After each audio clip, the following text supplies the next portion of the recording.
What if you're standing up for your beliefs at a protest and suddenly you're staring into the eyes of a police officer? Let's break down exactly what to do and what not to do if you are stopped by the police while protesting. First, take a deep breath. Try to stay calm. Keep your hands where officers can see them. No sudden moves, no yelling, no arguing. Even if you're 100% convinced they're in the wrong, do not resist, obstruct, or escalate. That can only make things worse. Instead, say calmly, I'm exercising my First Amendment right. I'm not disrupting anyone else's activity. Then ask the key question, am I free to leave? If the answer is yes, thank them and walk away, slowly, confidently, and without saying anything else. If the answer is no, or you're told you're under arrest, you have rights and it's time to use them. First, ask them to tell you why you're being arrested. You have the right to know. Then say, I choose to remain silent. I want to speak to a lawyer. Do not say anything from that moment on. No explanations, no statements, and no signatures until your lawyer is present.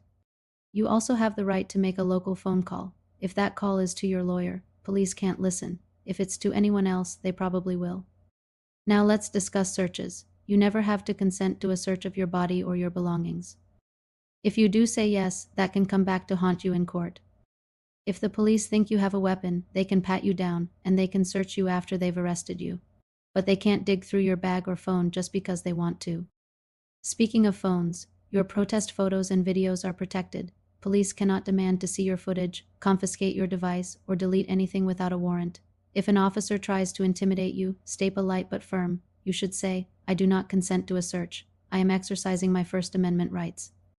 If you're truly interfering with legitimate police work, like blocking them or shouting over them, they can ask you to step back or stop. So keep filming, but do it responsibly.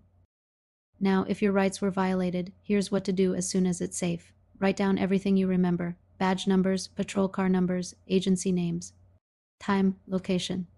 Every detail counts. Get the names and numbers of any witnesses who saw what happened. Take photos of any injuries or damage. Then file a written complaint with the agency's Internal Affairs Division or Civilian Review Board. In many cases, you can do it anonymously. Remember, protesting is your right. So is recording. So is standing your ground with confident knowledge. So next time you're out there using your voice, make sure you bring something even more powerful with you: your rights.